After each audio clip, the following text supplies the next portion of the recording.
प्रधानमंत्री ने कहा, एक दिन में कोविड के 86 लाख टीके लगाकर देश ने हासिल की अभूतपूर्व उपलब्धि। मन की बात में देश को संबोधित कर रहे थे पीएम मोदी। छत्तीसगढ़ में कोरोना टीकाकरण ने पकड़ी रफ्तार। अब तक 25% आबादी को लग चुका टीका।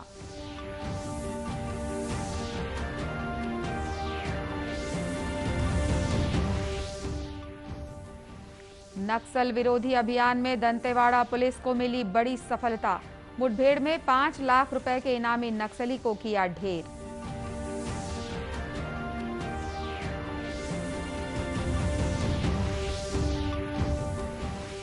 और अब ऑनलाइन शॉपिंग प्लेटफॉर्म पर भी मिलेंगे छत्तीसगढ़ के वन उत्पाद।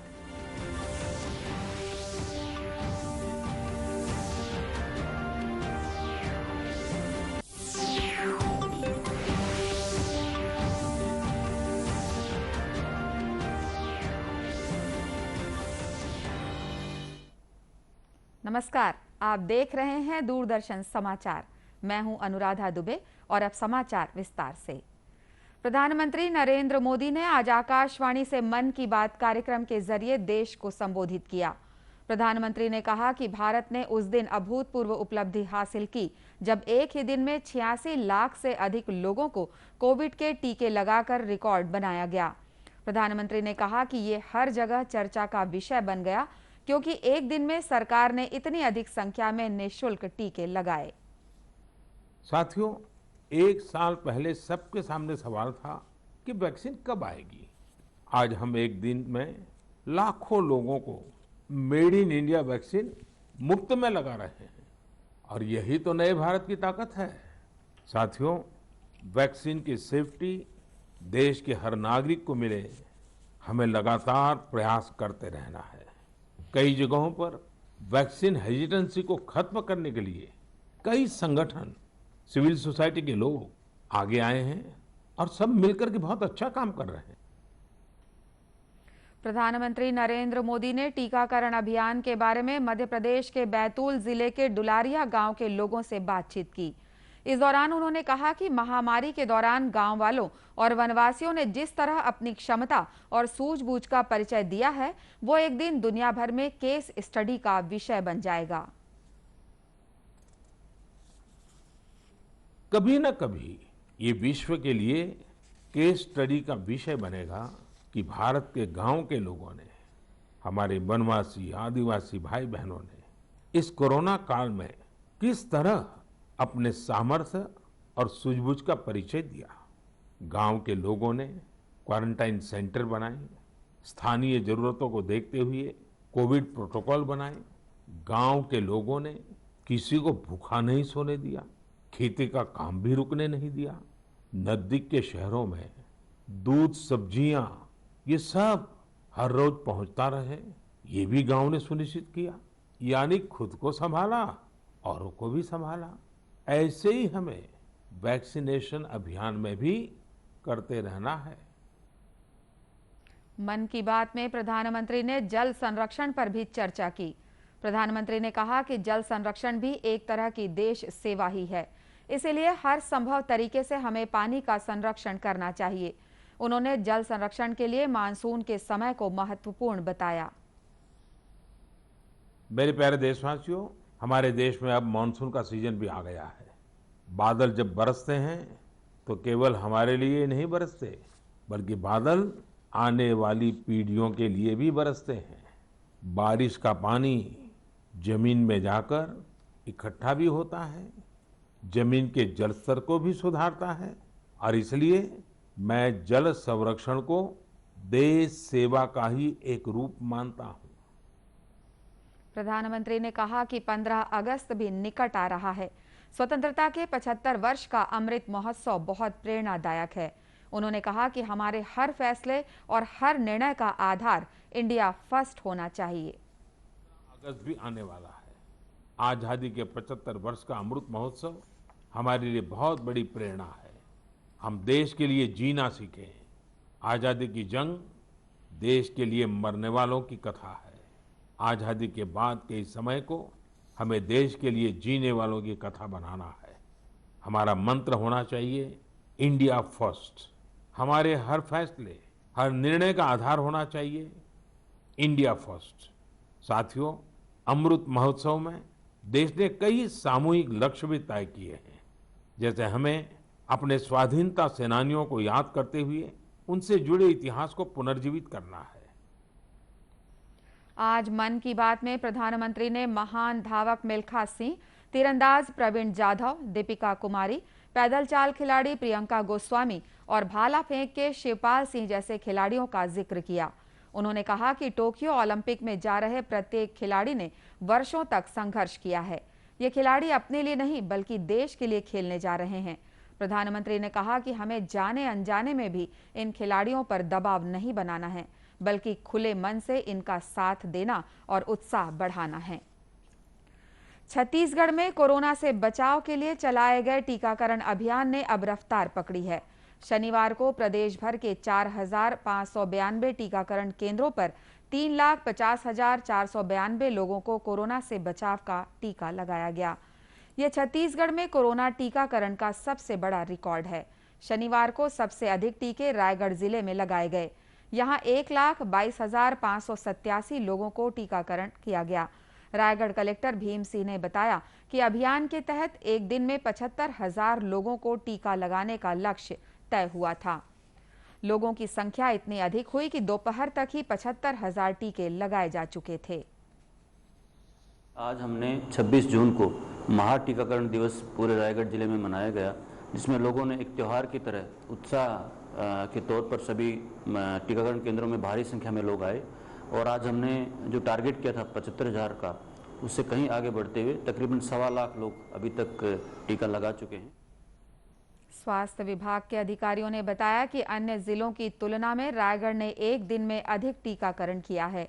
रायगढ़ के मुख्य चिकित्सा एवं स्वास्थ्य अधिकारी डॉक्टर SN केसरी ने बताया कि जिले को टीकाकरण का जो लक्ष्य दिया गया है उसे जल्द ही पूरा कर लिया जाएगा। हमारे पास और काफ़ी टारगेट बचा हुआ है, इसको मिलाएंगे तो लगभग जो है 60% लगभग भी होता है, लेकिन 40% टारगेट हमारा बच जाएगा। तो उस हिसाब से तो टारगेट बचा हुआ है, लेकिन जिस हिसाब से हमारे छत्तीसगढ़ में अन्य जिलों को देखेंगे तो उस हिसाब से रायगढ़ का ये अचीवमेंट है रायगढ़ की जनता के लिए। इस बीच केंद्रीय स्वास्थ्य एवं परिवार कल्याण मंत्रालय ने कहा है कि केंद्र सरकार अब तक राज्यों को वैक्सीन के 31,51 लाख से अधिक डोज उपलब्ध करा चुकी है। अगले 3 दिनों में 20,48,000 डोज और भेजे जाएंगे। सबके लिए कोरोना टीकाकरण का ये नया चरण 21 जून से शुरू हुआ है। इसके तहत केंद्र सरकार राज्यों को ये टीका मुफ्त उपलब्ध करा रही है।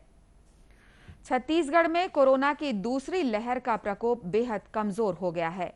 स्वास्थ्य विभाग की ओर से देर रात जारी आंकड़ों के मुताबिक शनिवार को कोरोना के 34,131 टेस्ट हुए।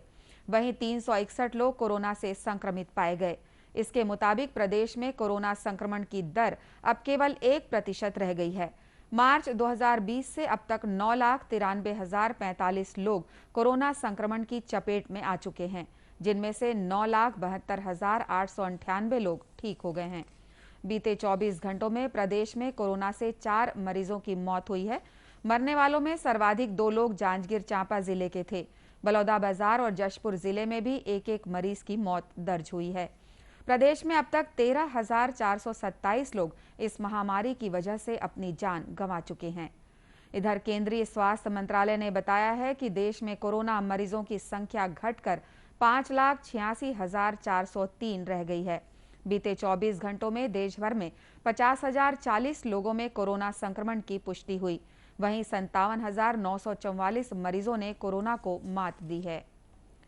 बस्तर में नक्सल विरोधी अभियान के तहत दंतेवाड़ा पुलिस को आज एक बड़ी सफलता हाथ लगी है। पुलिस ने पोरदेम के जंगलों में हुई मुठभेड़ के दौरान एक इनामी नक्सली को मार गिराया है। उसकी पहचान मलंगीर एरिया कमेटी सदस्य संतोष मरकाम के रूप में हुई है। इस नक्सली पर 5 लाख रुपए का इनाम घोषित था। दंतेवाड़ा एसपी अभिषेक पल्लव ने बताया कि अरनपुर थाना क्षेत्र के पोरदेम जंगलों में बड़े नक्सलियों के जमा होने की खबर पर डीआरजी की एक टीम को वहां भेजा गया था। जवानों को नजदीक आता देख नक्सलियों ने फायरिंग शुरू कर दी। वहाँ पर डीआरजी हमने भेजा। करीब 12:30 से 12:30 बजे के बीच में वहाँ पे ताबड़तोड़ मुठभेड़ हुआ। मुठभेड़ के बाद जब सर्चिंग की गई तो एक डेड माओइस्ट बॉडी मिला है, जिसकी पहचान संतोष मरकाम के रूप में हुई है, जो कि मरांगी एरिया कमेटी का सदस्य है, टेक्निकल टीम प्रभारी है, 9mm पिस्टल ये रखता है। और इसके ऊपर केवल रणपुर थाने में 26 अपराध हैं, और भी थानों में अपराध हो सकते हैं, पतासाजी की जा रही है। मुठभेड़ के बाद तलाशी में वहां से एक पिस्तौल, पिट्ठू और दैनिक उपयोग के अन्य सामान बरामद किए गए हैं। छत्तीसगढ़ में महिला स्व सहायता समूहों के बनाए वन उत्पाद अब ऑनलाइन प्लेटफॉर्म पर भी उपलब्ध हो गए हैं। छत्तीसगढ़ राज्य लघु वनोपज संघ ने छत्तीसगढ़ हर्बल ब्रांड नाम से 23 उत्पादों को बिक्री के लिए ऑनलाइन शॉपिंग कंपनी अमेजन के साथ लिस्ट किया है। मुख्यमंत्री भूपेश बघेल वन शहद का ऑर्डर देकर इस ऑनलाइन बिक्री सेवा के पहले ग्राहक बने। मुख्यमंत्री ने कहा कि इन उत्पादों के ऑनलाइन प्लेटफॉर्म पर आ जाने से उन्हें बड़ा बाजार और पहचान मिलेगी। उन्होंने उम्मीद जताई कि इस कदम से महिला उद्यमियों की आय में स्थायित्व आएगा। अधिकारियों ने बताया कि छत्तीसगढ़ राज्य लघु वनोपज संघ ने हाल ही में अमेजन के साथ एक करार किया है। इसके तहत अमेजन की एक टीम महिला उद्यमियों को उत्पाद की पैकेजिंग और मार्केटिंग में प्रशिक्षण दे रही है। अब बात करते हैं दुर्ग जिले के एक ऐसे गांव की जिसे छत्तीसगढ़ में लोग सैनिकों का गांव कहने लगे हैं। जिला मुख्यालय से करीब 10 किलोमीटर दूर स्थित कुथरैल गांव की अब यही पहचान है। इस गांव के 63 लोग भारतीय सेना सहित विभिन्न अर्धसैनिक बलों में कार्यरत हैं। हर रोज सुबह का सूरज निकलने से पहले गांव के मिनी स्टेडियम में नौजवान पसीना बहाते हुए दिखते हैं, ताकि सेना या पुलिस की अगली भर्ती में शामिल होकर वे भी देश सेवा की राह में निकल सकें। इन युवाओं को प्रशिक्षित करने के लिए छुट्टी पर आए गांव के सैनिक ही मुख्य कोच की भूमिका निभाते हैं। सेना से छुट्टी पर आए चिगरी गांव के नागेश्वर देशमुख ने बताया कि वे 2015 में इस ग्राउंड पर प्रैक्टिस के लिए आए थे। यहां सबका साथ पाकर उनका हौसला बढ़ा और आज वे सेना का हिस्सा हैं। मैं 2015 में यहाँ रनिंग करने के लिए आया, फिर ऐसा लगा मतलब दूसरों को देख के जो लगा हुआ है तो हाँ ये लोग कर सकते तो हम क्यों नहीं कर सकते। हमारे शरीर के अंदर इतना जोश आया। रनिंग करने से हमें कुछ फ़ायदा नहीं है, मतलब मेहनत करो, शरीर जोश होना चाहिए, जुनून होना चाहिए ताकि हम कर सके। ताकि मैं 2017 में बिलासपुर भर्ती में गया, वहाँ अपना मेहनत अपना जुनून यहाँ का दिखाया, फिर मैं लग गया और अभी असम में पोस्टेड हूँ। कुथरैल के इसी मैदान पर अभ्यास कर सेना में भर्ती हुए दिलेश साहू बताते हैं कि हर साल की भर्ती में यहां से कोई ना कोई भर्ती हो ही जाता है। अब लड़कियां भी इस मैदान पर प्रशिक्षण के लिए आने लगी हैं। इस ग्राउंड में आने से मेरे को बहुत फ़ायदा हुआ और आसपास के गांव को बहुत फ़ायदा हुआ। इसमें इस ग्राउंड से लगभग 300 से 400 बंदे फोर्स में सेवा दे रहे हैं अलग अलग क्षेत्रों में। और ये जब भी कुछ भी भर्ती खुला जाता है तो इसमें से एक न एक बंदों का सिलेक्शन होना ज़रूरी ही रहता है, मतलब एक न एक का हो ही जाता है। और यहाँ के आसपास के वातावरण के हिसाब से लड़कियाँ भी अभी आना शुरू कर दी हैं। कुथरैल गांव के इस मैदान में युवाओं को प्रशिक्षित कर रहे खिलेंद्र कुमार चंद्राकर ने बताया कि वे यहाँ दौड़, लंबी कूद, ऊंची कूद और गोला फेंक का प्रशिक्षण देते हैं। सेना और पुलिस की भर्ती में फिजिकल टेस्ट के दौरान इसकी ज़रूरत पड़ती है।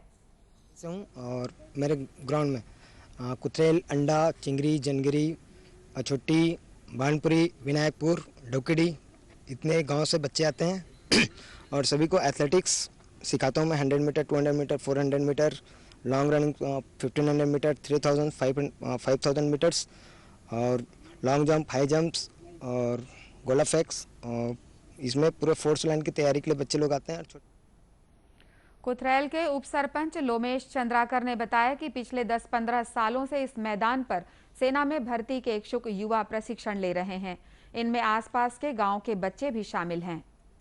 लगभग 10 से 15 साल के आसपास में यहाँ रेगुलर बच्चे लोग प्रैक्टिस करते हैं और आसपास में कुथरैल गांव से बहुत लोग अब फोर्स लाइन में अपनी सेवा दे रहे हैं और हमारा कोशिश ये है कि आसपास में बच्चे लोग रेगुलर आए, प्रैक्टिस करें यहाँ पे। ग्रामीणों ने बताया कि वर्ष 1985 में पहली बार गांव के तुलसीराम हिरवानी भारतीय सेना में भर्ती हुए थे। उनको देखकर गांव में देशभक्ति की ऐसी भावना उमड़ी कि हर परिवार का नौजवान सेना में जाने को बेताब है। कुथरैल के लोगों को उम्मीद है कि पसीना बहा रहे ये नौजवान भी सेना और पुलिस में अपने गांव का नाम रोशन करेंगे। दूरदर्शन केंद्र रायपुर से प्रसारित होने वाले प्रादेशिक समाचार को आप YouTube पर भी देख सकते हैं। हमारे YouTube channel Chhattisgarh DD news पर प्रादेशिक समाचार उपलब्ध रहेगा। YouTube चैनल का लिंक और QR कोड आप स्क्रीन पर देख सकते हैं। अपने एंड्रॉयड फोन से QR कोड स्कैन कर आप छत्तीसगढ़ डीडी न्यूज लिंक पर जा सकते हैं। इसके अलावा छत्तीसगढ़ डीडी न्यूज फेसबुक और ट्विटर पर भी उपलब्ध है। कोरोना से बचाव के लिए मास्क, सैनिटाइजर के साथ ही सोशल डिस्टेंसिंग का भी पालन करें। कोरोना को हराना है, मास्क जरूर लगाना है। इसी के साथ ये समाचार बुलेटिन समाप्त हुआ। नमस्कार।